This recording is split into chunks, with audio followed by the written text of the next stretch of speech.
Dito sa larong ito may hindi magandang nangyari kay Poypoy. Sobrang nasaktan at napapilipit sa sakit. Panoorin natin ang mga nangyari. Grabe yung contest ni Poypoy dito. Sobrang taas tumalon. Dito naman, pinagpasa-pasahan lang nila yung bola hanggang sa may mag-isolation.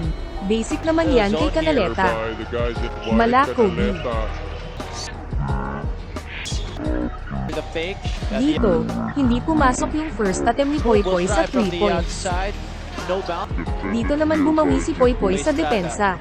Kahit pick and pop ang ginawa sa kanya ng kalaban. Nag-show pa rin siya at nag-contest. Dito naman, dinisikan lang nila. In and out pag na-double team sabay pasa pag na-open. Malaki din kasi yung sentro ng Imos at magaling kaya dapat talaga mapigilan. Up by 4 points after those charities. Dito naman, nag-command si number 69. Pinababa niya si Poypoy para nga naman lumuwag sa taas. At madali naman na-gets ni Poypoy yung gusto nitong gawin. Dito naman honest defense lang si Poypoy. Umiwas pa nga siya dahil baka makakuha ng foul. Kaso lang pumasok. To end the first quarter. Dito naman mag-pro hop sana si Poypoy. Kaso nasundot. Trip by Rodel Vaigan. Rodel. Buti na lang sobrang malas ng kalaban. Dalawang beses sumablay sa low post. Don't miss. Couldn't finish. Two missed opportunities. Nakabawi naman agad si Poypoy. He will score. Well, that's the thing. If you're running 3 Balde. Grabe yung shooting nito ni number 18. Siya din yung kanina at si Poypoy din yung tinirahan. Wala naman problema sa contest ni Poypoy. Mataas din kasi yung release niya kaya mahirap abutin.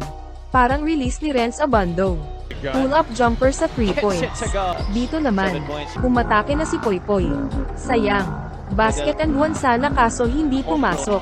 Pumasok naman yung first attempt niya sa free throw. Dito naman, simpleng pick and roll lang ang ginawa ng kalaban. Pero sobrang effective at ganda ng play na ito. Dito naman, na-steal ng Imos yung bola. Syempre si Poypoy talagang masipag sa fast break ito. Basic lang kay Poypoy kaliwa pa. These things really speak. He is still here. Grabe yung dedication. In the open. Specialty. Out the house for Poypoy. But that is not a good sign. He is down right now and looks to be grimacing in pain on the opposite baseline. Seems to be holding on to his gut right there.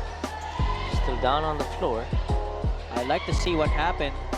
Looks like he was hit as he went up for the shot.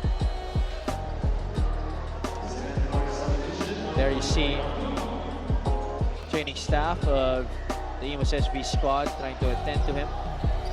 He's back on his own feet, but you could tell he was in so much pain after that.